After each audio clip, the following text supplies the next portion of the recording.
ভূত ভূত এখন খাচ্ছে, এখন কোনো দিকে কনসেন্ট্রেট করবে না। এই হলো আমার কৃষ্ণ ঠাকুর। আমার ঘরে আমি এই বেদিটা পেয়েছি।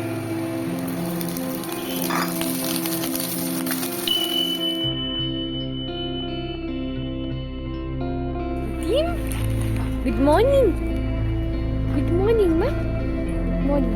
তোমাকে ব্যালকনি গুড মর্নিং বলতে হলো মামা, বাজার থেকে আসছি।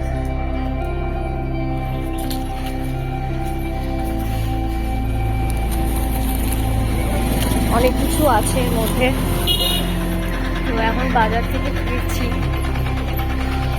প্রচন্ড গরম এখন,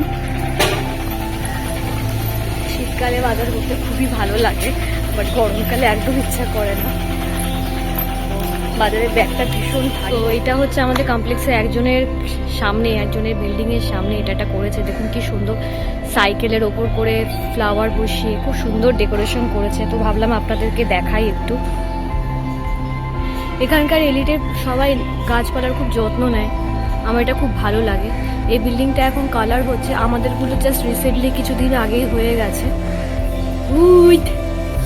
এখন খাচ্ছে, এখন কোনো দিকে কনসেন্ট্রেট করবে না, না হলে এক্ষুনি গায়ে ঝাঁপিয়ে পড়বে। এখন খাওয়া হয়ে গেছে, এখন আমাকে শুকে যাচ্ছে, মনের শুকে শুকে যাচ্ছে, ভাবতে গেলে আমি অন্য কাউকে আদর করে এসেছি। কি এত শুকছো তুমি মা? ও মা, আমার মাম্মা।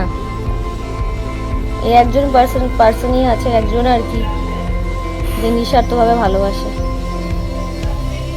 দেখুন এখন খাওয়া দাওয়া হয়ে গেছে, এখনো একদম চুপচাপ ওই গর্তের মধ্যে ঢুকে বসে আছে। এটা হচ্ছে সেফ প্লেস।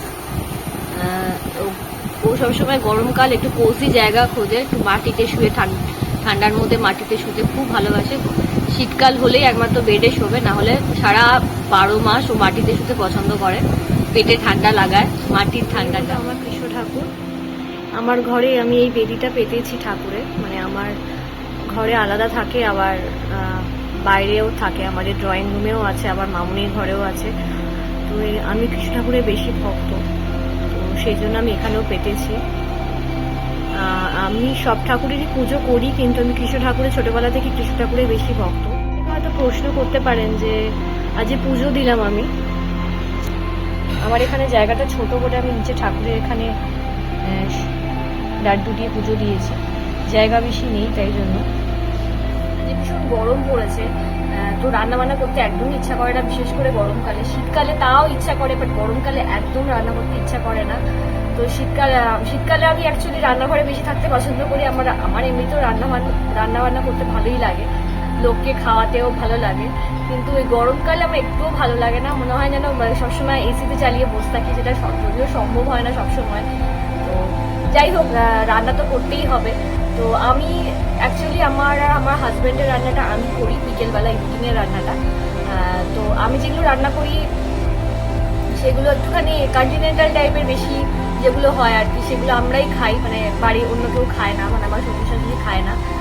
এমনি চিকেন বানালে সেটা সবাই খায়। তো আজকে একটু স্পেশাল রান্না করার ইচ্ছা আছে, আমার হাজব্যান্ডের সবজি ছিল, তো ভাবি একটু মিক্স হাফ রাইস এবং তার সাথে একটু প্রনও ছিল, তো ভাবলাম প্রন গার্লিক সস একটা বানিয়ে নিই। আমার আর আমার হাজব্যান্ডের কন্টিনেন্টাল খাবার খুবই পছন্দ মানে ভালো লাগে। আমরা পাস্তা, পিৎজা এবং এই ধরনের জিনিস বানিয়ে থাকি। প্রথমে দেখুন আমি সমস্ত জিনিসগুলোকে চপ করে নিয়েছি ভালোভাবে।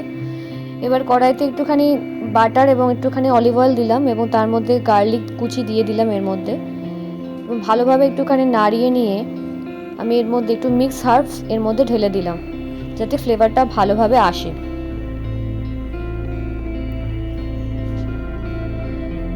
এই রান্নাগুলো বেশি ডিফিকাল্ট নয়, খুবই ইজি রান্না হয়। তো এরপরে আমি একটুখানি এর মধ্যে রাইস দিয়ে দিলাম। রাইসটাকে আমি একটুখানি 80% কুক করে নিয়েছিলাম। তো তারপরে আমি এটাকে বাসমতি রাইসটা এর মধ্যে দিয়ে আমি ভালোভাবে একটু নাড়িয়ে নেবো। এর মধ্যে আর কিছু বেশি দিতে হবে না, শুধু একটু নুন দিলেই হয়ে যাবে এই রান্নাটা। একটু ভালোভাবে নাড়িয়ে নেবো।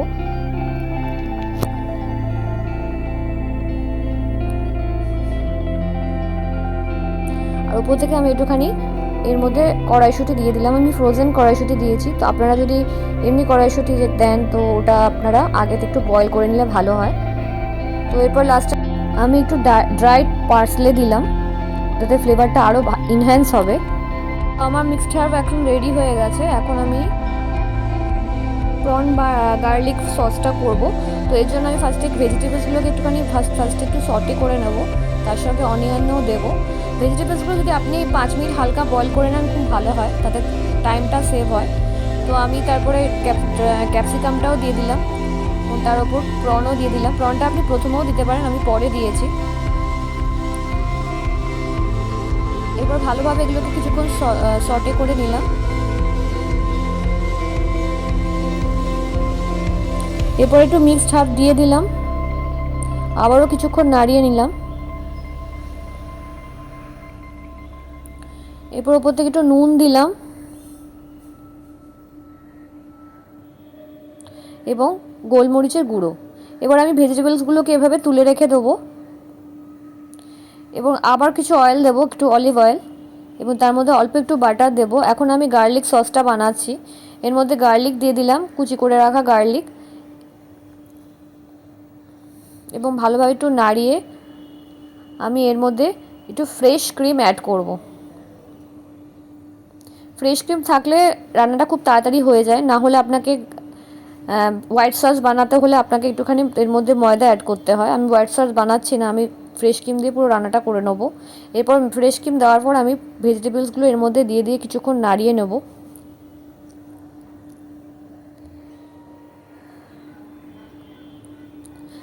এরপরে আমি আবার একটুখানি গোলমরিচ এবং একটু মিক্সড হার্বস দিয়ে দিলাম এর মধ্যে।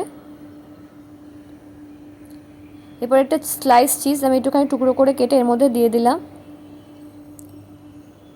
যাতে এটা ক্রিমি টেক্সচার আসে। ভালোভাবে একটুখানি কিছুক্ষণ নাড়িয়ে নিলাম এবং লাস্টে একটু নুন টেস্ট করে দেখলাম, নুনটা একটু কম ছিল, তো ওই জন্য নুন আর একটু দিয়ে দিলাম। তো আমার গার্লিক সস এখন একদম পুরোপুরি রেডি হয়ে গেছে। তো আপনাদের একবার দেখিয়ে দিচ্ছি। তো এই রান্না সেরে এলাম, ভীষণ গরম লাগছে এখন, যে কি বলবো, একটুখানি এসিতে বসি কিছুক্ষণ। এখন রাত 8টা বাজে, তো আমার ডিনার টাইম হয়ে গেছে। তো আমি একটু আপনাকে একটুখানি ভালোভাবে ডেকোরেশন করে দেখাচ্ছি জিনিসটা। আমি একটু একটা পোচও বানিয়েছি, তো পোচটা যদিও পারফেক্ট হয়নি। তোমরা এই রান্নাটা অবশ্যই বাড়িতে করবো এবং করে আমাকে জানিও ওটা কেমন হয়েছে খেতে। যদি ভালো লাগে তো শেয়ার করো ফ্রেন্ডসদের সাথে। তো আজকের ব্লগটাই আমি এখানেই শেষ করছি। আশা করি তোমাদের এই ব্লগটা ভালো লেগেছে। যদি ভালো লেগে থাকে প্লিজ লাইক, কমেন্টস এবং শেয়ার অবশ্যই করো তোমাদের ফ্রেন্ডসদের কাছে। এবং আরও তোমরা আমার কাছে কী কী দেখতে চাও রান্না, তোমরা আমাকে বলতে পারো, আমি সে অনুযায়ী চেষ্টা করবো বাড়িতে সেটা রান্না করার। আজকে এই পর্যন্তই থাক, তোমরা সব ভালো থেকো। Bye, thanks for watching.